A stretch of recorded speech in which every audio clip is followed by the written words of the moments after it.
morning I'm going to try a little different approach to something, because it has an opportunity to point out 2 or 3 points or principles in evolution that are generally ignored. So we're going to start this particular little session in the roundhouse of a primitive Indian tribe, which is issuing an order and an invitation that a young man who has been born into that tribe has been brought into the council in order that he may learn the facts of life.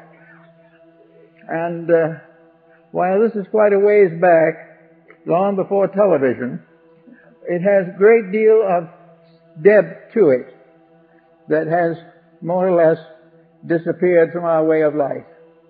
So we will go into this little round teepee tent where the men and women of the tribe are in a circle, where the medicine chief is about to speak, and a young lad stands in the presence of his elders. And the medicine priest explains to the young man the mystery of life. He says to him, "You have been brought here by the will of the Great Spirit. You may have been here many times, but you have forgotten. But now you are here to learn more. And the more you learn, the less you will forget. You are here now to understand the purpose of your own existence. You have been sent here to learn. This is part of a great ritual, the ritual of growth, the ritual of unfolding the inward potential of the human being. You are a young man of the tribe. You have been born of one of our women. You have been nursed through your infancy and your childhood. You have been accepted by us, cared for us, and loved for us. Now you are going to have a second birth. You're going to be born out of our love into your own self-respect, into your own maturity, into the world that you belong to, or you wouldn't have come here. So here is the story as the way it is. Once upon a time, you were a spirit in the strange and mysterious lands of the Great One. You walked with the immortals and the eternals, and you were one with them. And the Master of all mysteries said to you, "You shall go forth. It is your destiny to grow, to unfold, and to mature from childhood into the fullness of your years. And it is your destiny to do this according to our laws, according to our will, and the keeping of our commandments. Therefore, we have sent you down into the body of this good woman, who is to bring you forth as her firstborn. Now you will listen to the wisdom of the tribe, what it has to say."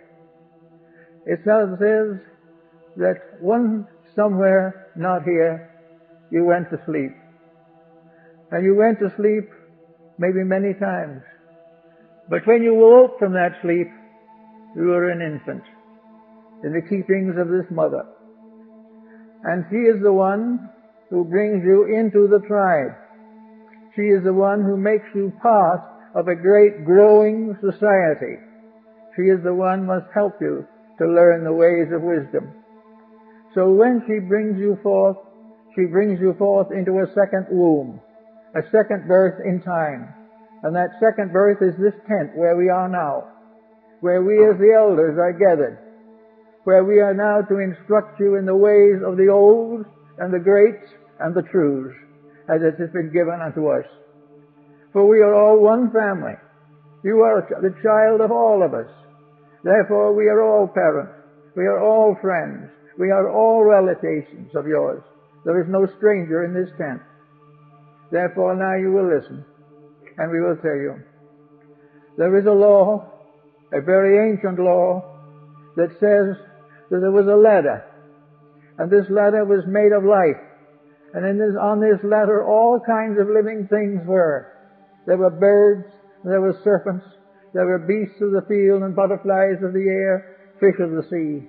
They were all on this ladder, and all forms grew up on this ladder, step by step, rung by rung, until finally they came to the dawn of their humanity. And in this humanity, they fulfilled the pleasure, the will, and the wisdom of the Great Spirit. So now we are about to bring you into another birth, the birth into the tribe, the birth into human society. And this is a problem and it's a labor which you must consider. As you are 9 months preparing to come into this world, you are 21 years learning to live here. And when you have finished those 21 years, you will be a mature human being. And we will no longer care for you, but you will join with us to care to other children who will be coming after you. This is one family. It is called the human family. And there's nothing in it but brothers and sisters, mothers and fathers, sons and daughters. There are no strangers in this family. So now, as your new teachers, as those who take on after you are born, we tell you the way of life. We tell you what the Great Spirit tells us, and we trust Him always. First of all, you must keep open the road between here and the great sachems in the house in the sky. You must never do anything that closes your contact with the great source of good. You must never betray it. You must never transgress it. You must never ignore it. Because at all times from here on, your great strength comes from the fact that you are always able to reach out and touch reality. This is the thing you must learn. The next thing you must learn is that you are not here simply to grow. You are here to grow, to live, to help, to teach, and to contribute to the growth of all other living things. For all the other little creatures in this world are your younger brothers and sisters, and you must take care of them to the best of your ability. Now, there are things you cannot do, that we know, but there are many things you can do, and some of these you must do. So now we bring to the point where you're no longer a child. You are no longer simply tied by an umbilical cord to your mother, but you are tied by an umbilical cord to this house and all who dwell in it, because they are part of your family, part of yourself, and you would not be here were it not for them. You are not only the child of your mother, but the child of her mother and her mother's mother and all the fathers who have gone before, for there is only one family, and that family is the brotherhood of all that lives. Now you must learn this. You must never forget it, because if you forget it or you go against it, you destroy your own life. You compromise your own principles, and you bring heartaches and pains and miseries and misfortunes to the family that loves you. You must therefore always be true. Now, what is the truth that you must always follow if you are to succeed? The first truth of all is courage. The courage to dare to be right. The courage to support that which you know to be right, rather than to compromise in the favor of something easier for yourself. Before your success, before your fulfillment, before your continuance even in life, there must be honor. There must be a dedication. You must do nothing in the midst of the night or in the darkness of misery that is against the will of the Great Spirit. The Great Spirit's will is supreme. And after you have come down to the understanding that there must be no compromise between good and evil, then you may say, what is evil? Evil is compromise. It is the individual trying to be greater than the Great Spirit. And when he disobeys the Great Spirit, he cuts the thread between himself and the eternal life. Now it is also true that you must have your own inner spiritual contact with truth. As the medicine priest of this tribe, I carry the gate and I open the door into the mysteries of the great medicine lodge in the sky, where the sachems and the great ones dwell in constant and eternal meditation, contemplating upon the mysteries of the world. So we now have to know how to reach these people. So I will tell you. You reach them by quietude, by absolute silence, by mysterious waiting, in which your heart and your soul wait to hear the voice of the truths and the old ones and those who are your great teachers. And as you sit quietly, you will do vigil. You will go out under the sun, under the moon, and under the stars, even under the storm clouds. And there you will put up the four flags of prayer, the prayer sticks with the little feathers on the end. And you will make a hollow square of the four standing sticks. And then you will kneel and sit in meditation in the midst of the sticks. And you will say, Father, show me the way. And the silence will come. And in the night there will be all kinds of voices, of birds and of animals. There will be things to frighten you, some to worry you. And there will also be a drowsiness which may cause you to go to sleep, but you must try to stay awake as much as you can. But you are only a young boy, therefore you may not be perfect, but you must try. And in the course of this vigil, something will appear to you. This something is probably an animal or a bird. And this creature will come to you and will say, I am your brother. Therefore, I am your companion. I am the one who walks with you throughout this life. I am an alter ego, here to help you and protect you. I cannot live your life. I cannot interfere with it because I am not a human being. Therefore, I can only be there like a faithful servant or a faithful brother. But I will be there always as long as you live to help you. And in trouble, in tragedy, in worry, in fear, and sickness, you may pray to me, and I will hear your words. Now, if in this darkness and misery and mystery of the great silence of the vigil, there shall appear the thunderbird, the great bird of glory in the sky with wings of bronze and feathers of gold. This great creature will come, and if this creature comes and stands before you in all its splendor, then you are to be a priest. You are then dedicated to the service of the great Lord in the sky. And that thunderbird will be with you throughout life. And the thunderbird, or your sachem, whichever it may be, will give you also your death song. For before an Indian dies, he must sing the song that tells that he accepts all things without question and without doubt. And he offers up his life to the will of the Great Spirit. So before you die, even though there's a bullet in your heart or an arrow in your body, you must stay alive long enough to sing your song. The song of victory. The song of the victory of a clean life over all the adversities and miseries of existence. And you will go forth and return to the great lodge in the sky from which you came. And you will see these sachems sitting by the great campfires, which we call the stars. And then you will know that you have fulfilled your work.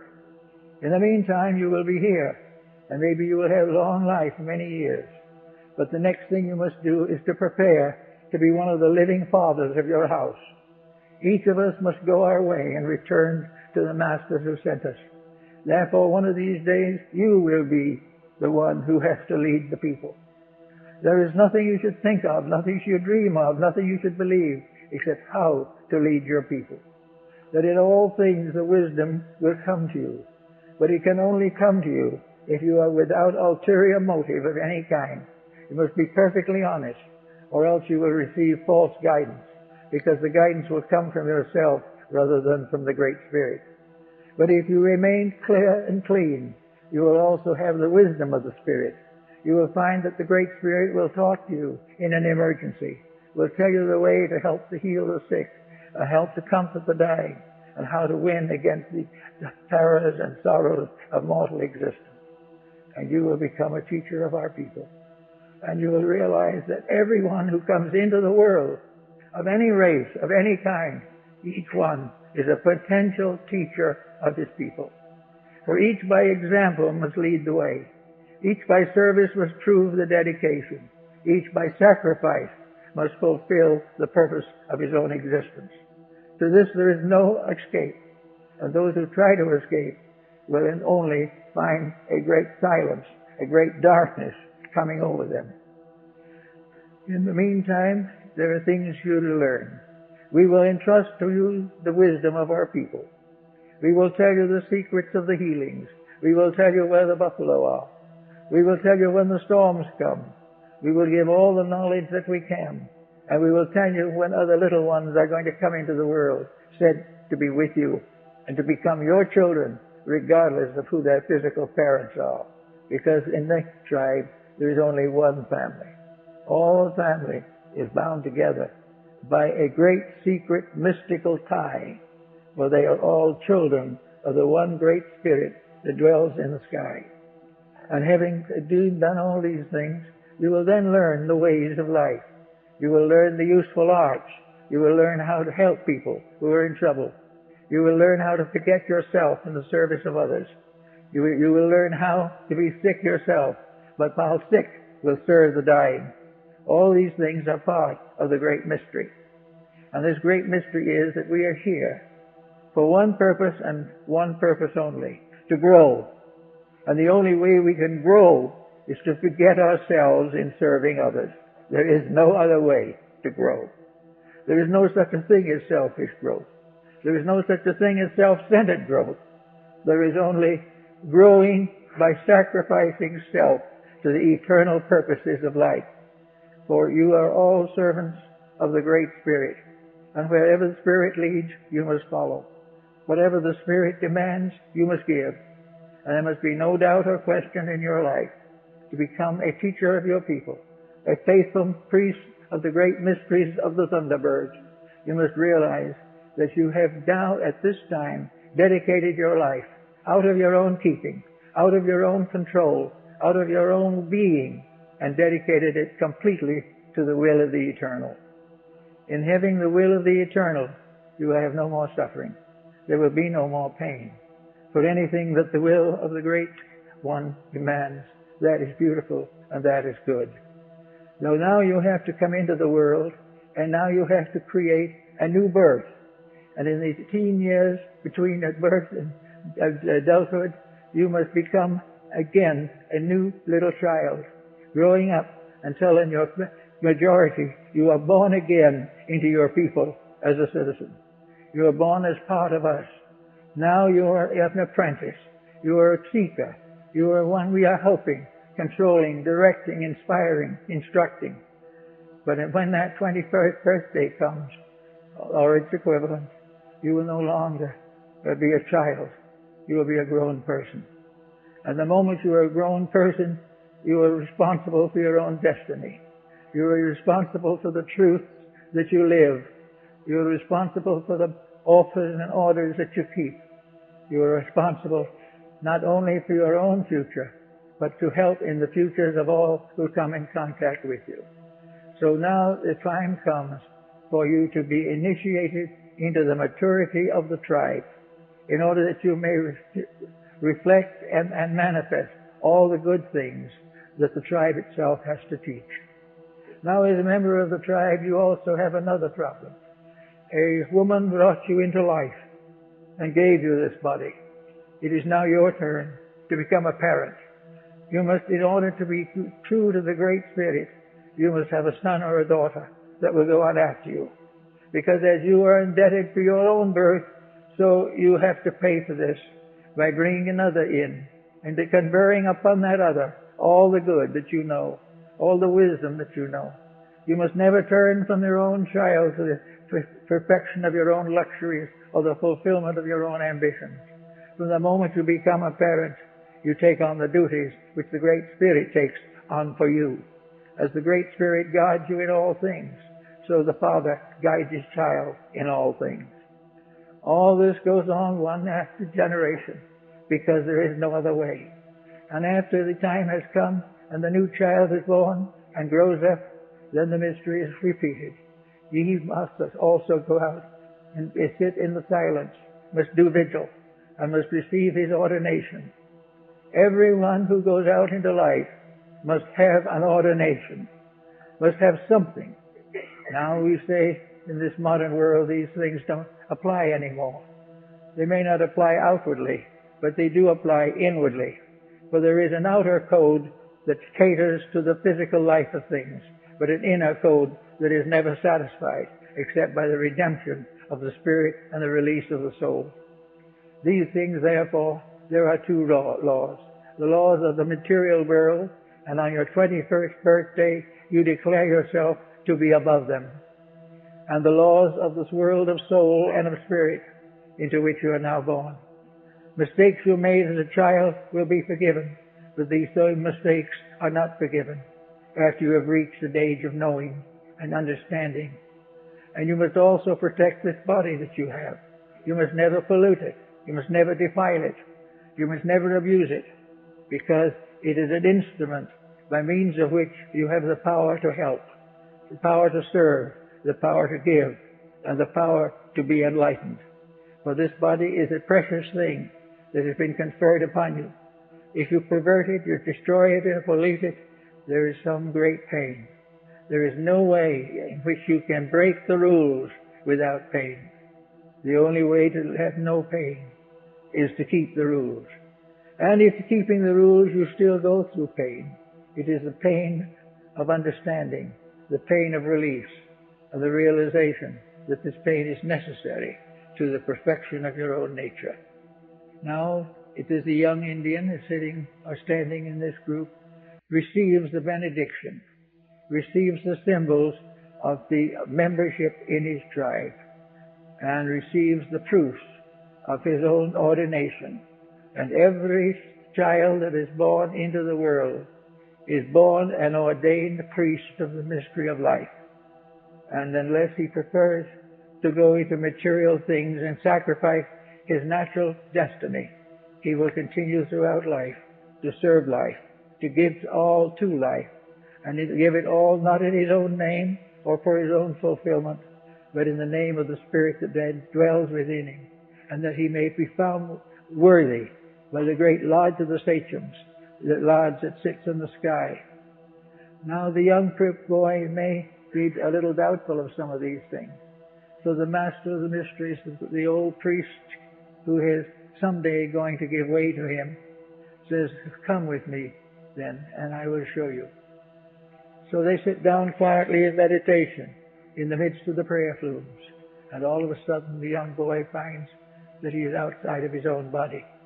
He is no longer in his body.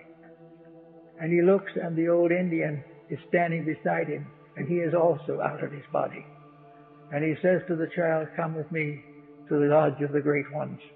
So they go down a wonderful winding path and up the side of a very steep mesa into desert country. And there is a peak. And when they reach the top of the peak, there is the great lodge, the medicine lodge of the great tribes of mankind. And in this lodge there is every nation, every race, every belief, everything that is good is there. But nothing that is not good can enter in. So the young boy goes in with the master of the lodge and sees for himself the great ones who have gone before. The Indian has no book to read. He has no written record that he can tell. He has only the stories that come to him from the wise ones. And these wise ones' stories come down from the dawn of time. And there he sees for himself the great lodge of the sky, the immutable, inevitable victory of right over everything else, regardless of whether it is obvious or not. Here is perfect justice, but it is justice with mercy. In the lodge of the sky there is no damnation. There is no heretic. There is nothing except eternal solicitude, a great determination on the part of the great lodge to bring forth into perfection the smallest and least of all living creatures. And having been given the vision, the young man returns to the world dedicated and devoted to the fulfillment of the destiny of the tribe. Now that is the way it was understood in the old days. And that is not just a story of an Indian tribe. Because the Indian tribe is here on our own continent, the North American, Central American, South American tribes, all with the same essential teaching. But it is also the teaching of all the other religions of the world. The religions that teach that in a mysterious way there is a reason for us. There is no such a thing as an accident. Sometimes it may seem that in the generation of living things there are many accidents and many miscarriages of justice. But all this is an illusion. Behind everything that happens is the will of the Great Spirit. And the will of the Great Spirit has only one thing, to learn, to teach, that those who are taught may live to teach others in their turn. And so with this type of thought, we can come down maybe for a little bit to the modern way of life. How are our dedications? How are our convictions about these matters? Do we recognize every child that comes into the world as a citizen of eternity? Do we recognize them all as brothers and sisters? Do we recognize a common responsibility that we have for all that lives? Because in turn, all that lives has to accept the responsibility of our existence. As we have been given, so shall we give. As we have been helped, so shall we help. And if there are things that are not right, and the parents or the children or anyone involved, then we must go into the lodge and very carefully spread the white robes of the peace on the floor and call upon the spirits to relieve us of our anxieties. Every mother and father has a duty. Every parent, grandparent, all relatives, even friends. A friend is just a little more distant relative, but the same thing is true. Until the world realizes that humanity is one family, there will never be an end to pain. And that was realized long before there were books, and has been forgotten ever since there were great mediums for the transmission of knowledge. There has been no realization of the great purpose behind all of this. The great purpose that we are gradually being created into a race of heroes, a race of great spirits who can go forth to carry the wisdom of the ages beyond the stars, beyond the planets, not with mechanical ships built out of steel and muted by various chemicals, but the great spirit of life itself, the spirits that come into birth, the spirits that come in to learn, and which must go forth in time to become the teachers of all that live. And each one comes with a lesson to learn and a gift to make. And those who are coming up now to their maturity, we may like to think of that a kind of a maturity of the world is coming with a sort of 21st birthday. And we think maybe that birthday is the beginning of a new century. That a new century is coming in which we will have something that is better. But when the time comes to celebrate the coming of this birthday, we can't do it with ice cream and cake. We've got to do it with dedication. We've got to do it by making a real purpose out of our own existence. And maybe thinking a little bit about the old medicine priest who never was able to write a word, who never spoke to anyone but a member of his own tribe, but became a tremendous power because he was a power of dedication, a power of giving to these young people the key to the reason for themselves. And until we give to young people the reason for themselves, we will still have juvenile delinquency. But if we once give them the reason for themselves, if we can once convince them that there is this great message and that we are all born to teach. We are all born to teach and born to learn. And from the learning we teach, and from the teaching we learn. These are the lessons of life. And that is the reason why education is nothing if it is not accompanied by dedication, by some tremendous internal experience. There must be an inward motion towards reality. Now we look at the young people of today who are not in any Indian tent or on the side of an old hill. Most of them do not even respect education because it isn't educating them. They don't expect education because they have none. They do not see any reason why they should be better because nobody else is. All of this tremendous verbal, written understanding from books. The professor gives a lesson from page 212. The child memorizes the page and gets the correct page and correct line and gets a passing mark. He knows nothing. He learns nothing. And the professor can do no better. Because if he does any better, the relatives of the pupils will come down on him, claiming that he is interfering with the blessed privilege of raising their children the way they want it. So we don't have much. But somewhere along the way, we must go back far enough to reach the future.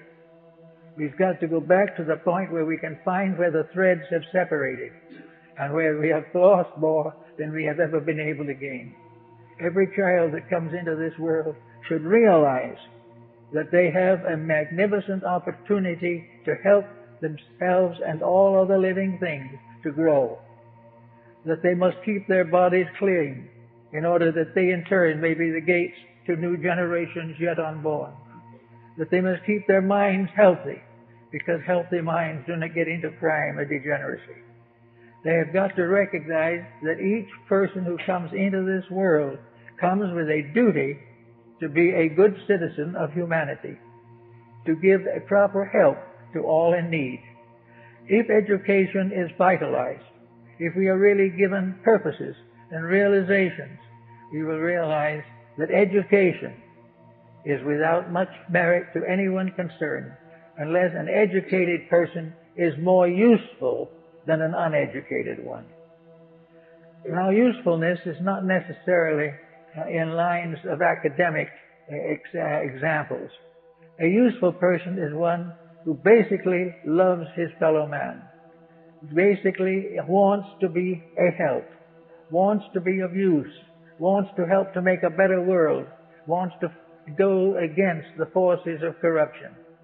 A good young person growing up is growing up to become a servant of his people, just as the Indian boy grows up to be a servant of his people. The Indian boy has only maybe 20 people that he must help and must take care of.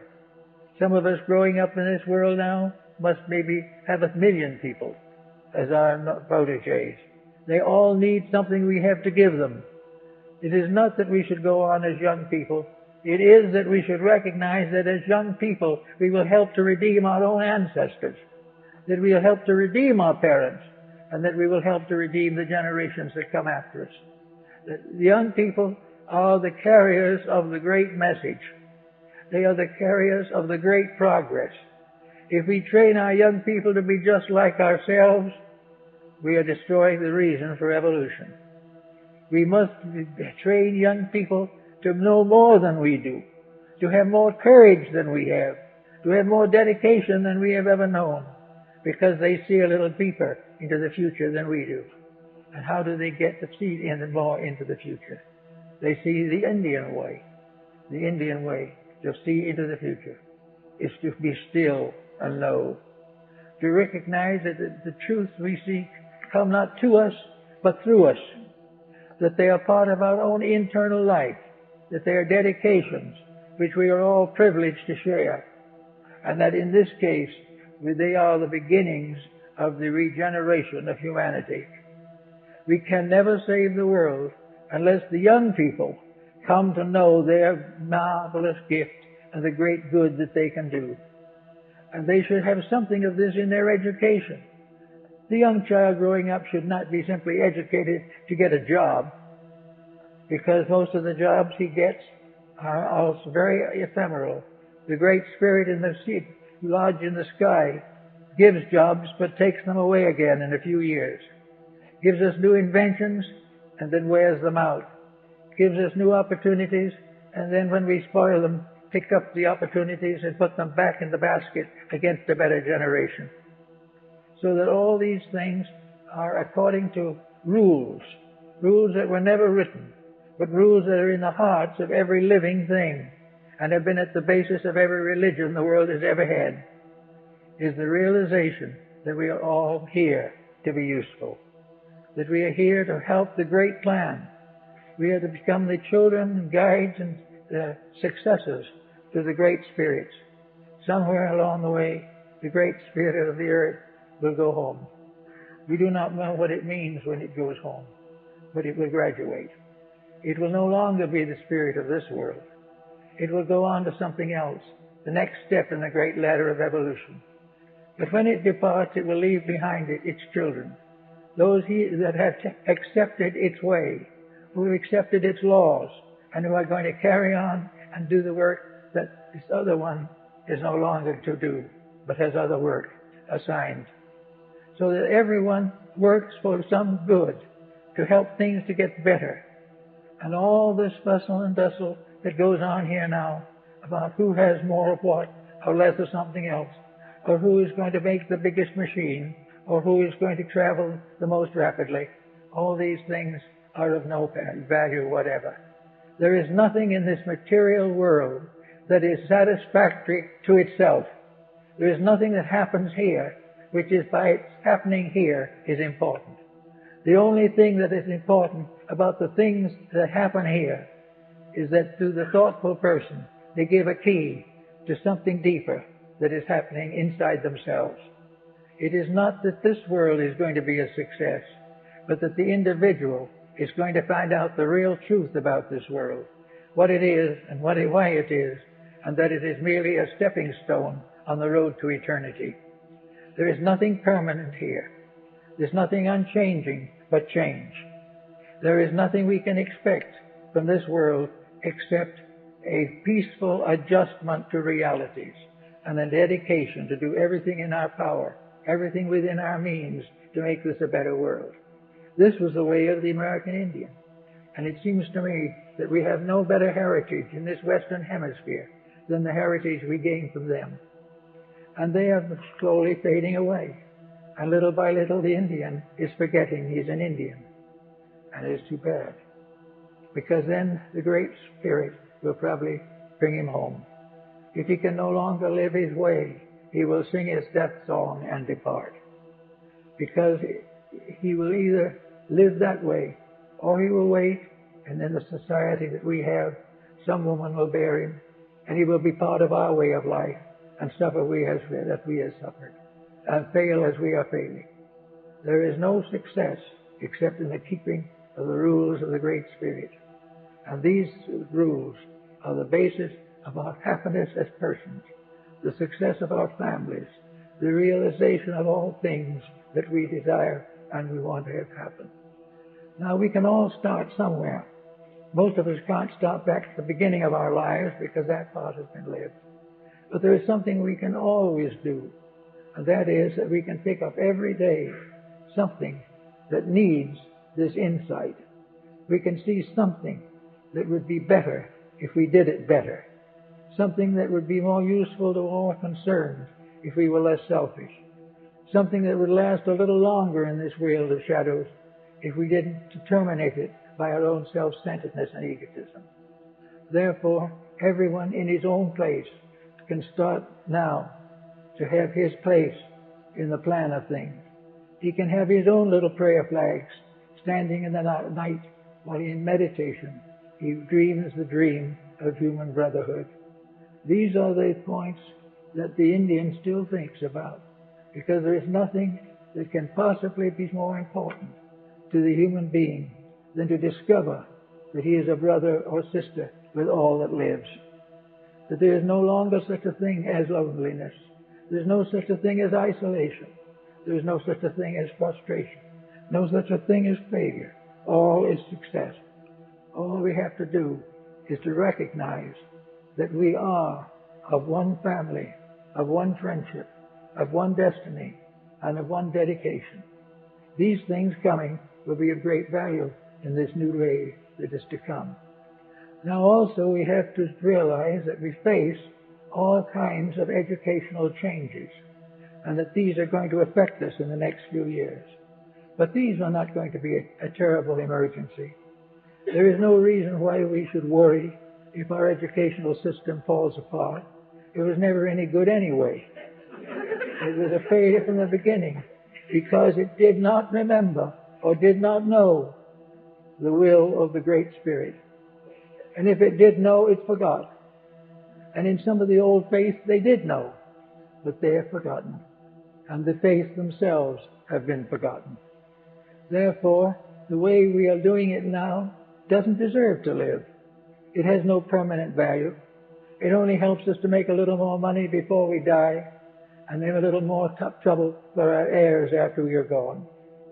There is nothing here that is of value except that thing which is locked within us, the soul. The real spirit of our lives. We come out of this world enriched only by the revelation that we have had of our own internal destiny. The individual who out of this life learns to outgrow this life, he is wise. The person who out of this life suddenly realizes that hatred destroys itself, that selfishness ends in chaos, that war ends in confusion. All these things are the mistakes, and our present world with its present conditions is simply a monument to mistakes. Mistakes on every level, on politics, on industry, in science, everything. Everything is mistake. Why? Because of lack of dedication. Nothing can succeed that is not dedicated to the good of all that lives. The moment selfishness comes in, disaster follows. If there is a spirit of evil anywhere in the world, it is selfishness. And it is selfishness that makes us betray the purpose for our own destiny. And it's now, since the beginning of the Christian era, we've had 2,000 years of betrayals. We've had every good, every beauty, every truth fought against, destroyed, compromised in the name of profit. And out of all this profit, what do we have? The most we can possibly hope for is a larger monument in the cemetery. And, of course, to leave behind us our worldly goods, which in turn will make sinners out of our own children. We don't have much. It's all something that is a strange kind of dream, a nightmare. We're in that nightmare now. We're not in it every day. Every morning we get the newspaper, more nightmare, more confusion, more misery is brought to our attention. And we, claiming to be intelligent, claiming to be educated, claiming to have vision and understanding, remain terror-stricken in the midst of our own mistakes. There seems to be no answer to this, but there is an answer. We've got to stop making the mistakes. There is no other way. There will never be any way that we can prop up a disaster. Ultimately, it will happen. Ultimately, it will bring us back to the realization of the old Indian medicine priest, that everything that succeeds with the blessing of the Great Spirit, and nothing that has this blessing withheld can ever succeed. So this Great Spirit becomes a kind of personification of the laws of the universe, the laws of the great Manitou who rules all things. And if we keep these rules, we live. If we break these rules, we die. But in death, it is not as serious as we think. Death will be a terrible tragedy only to people who have too much in this world to think about and to leave behind. If an individual must leave a fortune, his passing may be rather painful. But if he knows from the beginning it was never his, he can leave it in peace and go on to something better. It is very well to remember, like the Indian, that the miseries that we call success today are on their way out. But what is coming is better. And instead of a success mixed in with massive pain, misery, fear, we can have a quiet success, fulfilling the way of life that was intended for us. We can live in peace and pass on in peace, and the horrors of transition will be no more. So we can take from the people of our own continent, those who were here before we were, and who are now going slowly home to the great Manitou. He is calling his people back into the light that is gone. He is calling them away from this problem into something else.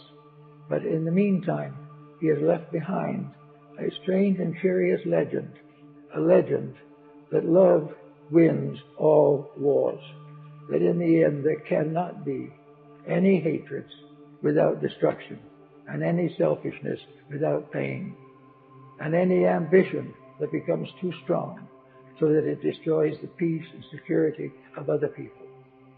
Now when we get down to our own little problems here, what are we going to do about this? Here we have a matter of education coming up. We know definitely that we are on the wrong track.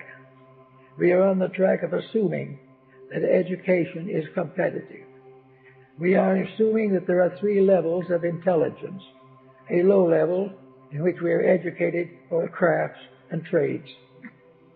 A middle level in which we are the blue collars, destined and foreordained to reasonable comforts. And there is that upper class, very small but very powerful, which was intended by God to control and win and rule the world.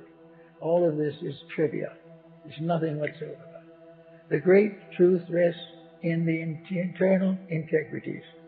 The poor man who is honest is much further along in the patterns of evolution than the rich man who is not honest. Those who have lived the best they know have something to fall back upon, something that does not bring pain, something that does not come with angry dreams at the end of life. We all have to finally make peace with integrities. Now, how to know how to make this kind of peace? Perhaps we don't know these integrities very well. Well, it's not as difficult as you might think at the first try, because these integrities represent of soul and the victory of soul power over ordinary mentality. Now, in connection with our education, how do we apply soul powers? Do we give up reading and writing? No. The only thing is we use reading and writing to help to grow. Do we have to give up dreams and ideals and hopes? No. We just need to put the strength behind what is right so that it wins. Do we mean that we have to live and die poor? No. But we have to live and die in harmony with our own conscience. And if we decide in our conscience that our worldly goods are not honestly gained, then we must give them up. All of these things constitute the final step of the individual's coming of age. We say now, as the Egyptians said, and many other people, that there is an age, approximately 21 years, that is the maturity of the human being physically. It is at this time that he is born out of the womb of the family, out of the womb of childhood, into the chilly air of self-discretion and determination. We know that at that time, around 21 years, there is a new birth in each person, in which he passes from the protection of the family to the full maturity of his own destiny. There should be some kind of a definite statement of what this means, that the individual, having reached maturity, is no longer to lean upon something else, but is to permit the weaker to lean upon him. Maturity represents the taking over of life with its integrities, with its proper responsibilities, that the individual who has been taken care of through childhood comes to his own burden and must take care of his own children, that the responsibilities come first, that the lavishness and the joys and the sorrows are second to the burdens of fact, that the realities must be met, that each individual must pay the price that has been paid to give him the right to be an individual. The sacrifices that others have made for him, he must be prepared to pay for. It is not possible to go on through life perpetuating one selfish generation after another. One by one, the selfish generations die of their own selfishness. And if there is nothing to succeed them, then nations die, races die, and planets may die. Because everything to live must be part of a chain of life that has no beginning and no end. The great chain of life, the great chain of destiny goes on, and if it is broken, that which breaks it dies.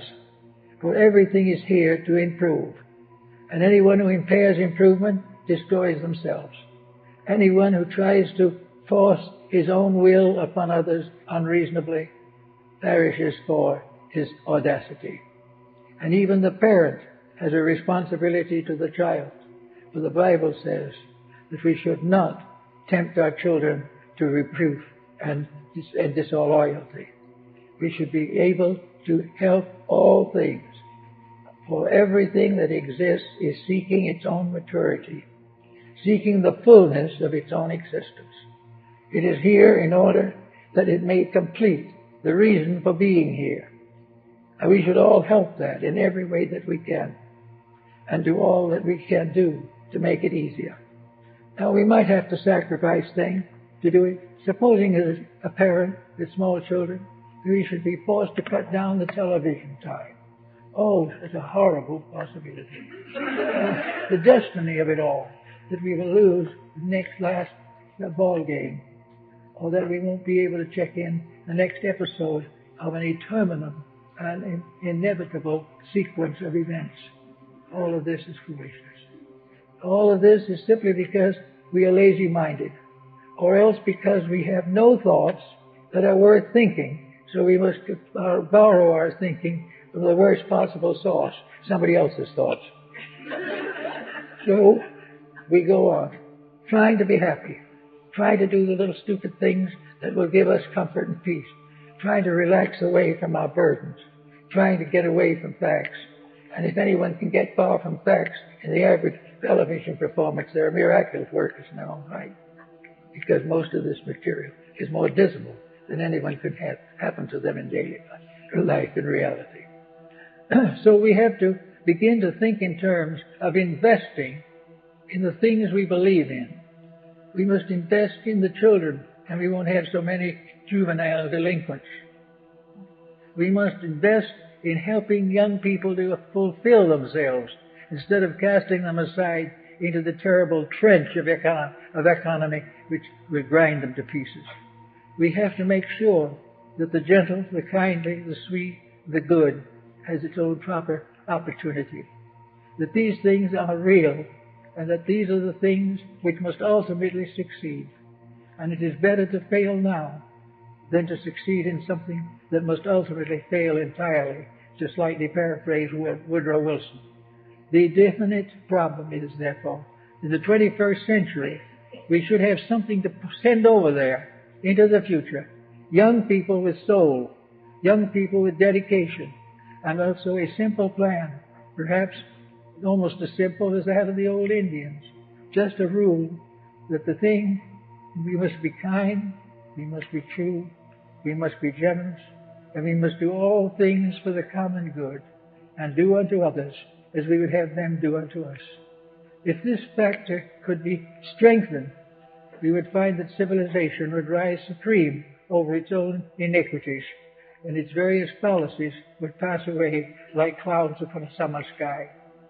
So the Indian, I remember one of them, I remember very well. He was an older man. He was not going to have any descendant, probably. There was no one. But he just stood there with his blanket up around his neck and his black hair hanging on his shoulders. And he just stood looking to the west and just standing there. And we knew that inside himself he was singing his death song. It wasn't going to be that day. He wasn't like one of those that had a cavalry bullet in his heart. But he knew he was going home. And that when he went home, he was taking with him the last of the will of his people. And he never found anyone much that he could pass this wisdom on to. No one really cared. These people thought he was just a crazy old savage. But he had his own way. But he could do something that most people can't do. He could face the Great Spirit and say, I've kept the rules. So if we keep the rules will keep us. If we do that which is right and what is necessary, we can make this change over into the future as a beautiful spiritual adventure.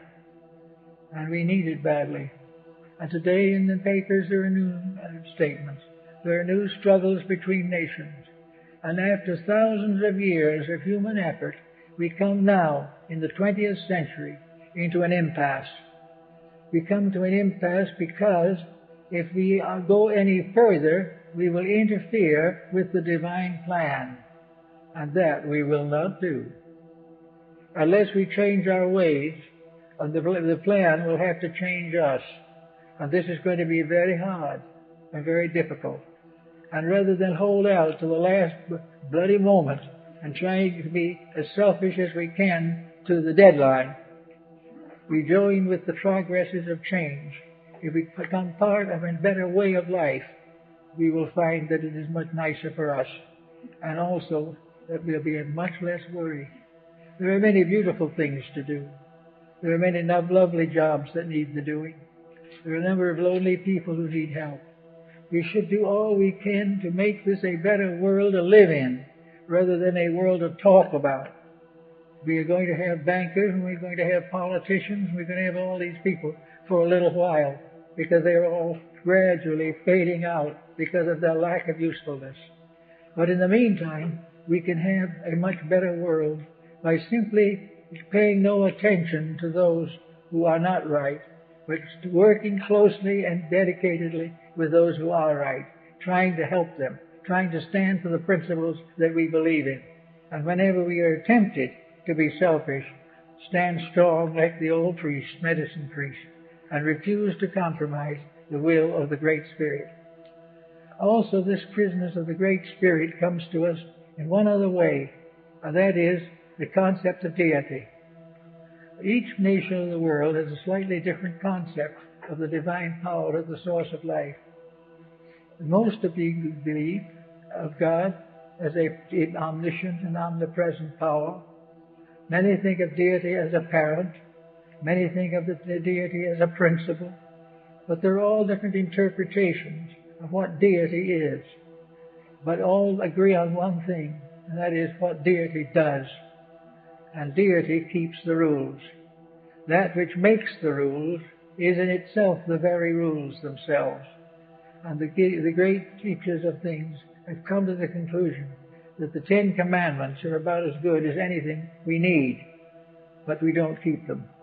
And that a nation should have no thought of these, or the Beatitudes, or the Sermon on the Mount, that these things are with us always in printed and written form, and we do not obey them, then something is wrong with us.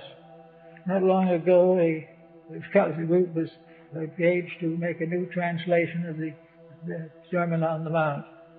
And after a careful consideration, it was decided that the line, "Blessed are the meek, for they shall inherit the earth," was not inspired. And this is exactly where we are. That which is beautiful and noble and true is now listed as not inspired. Whereas to get what you can as quick as you can is now highly inspired. It is very noble. So here we go into further chaos.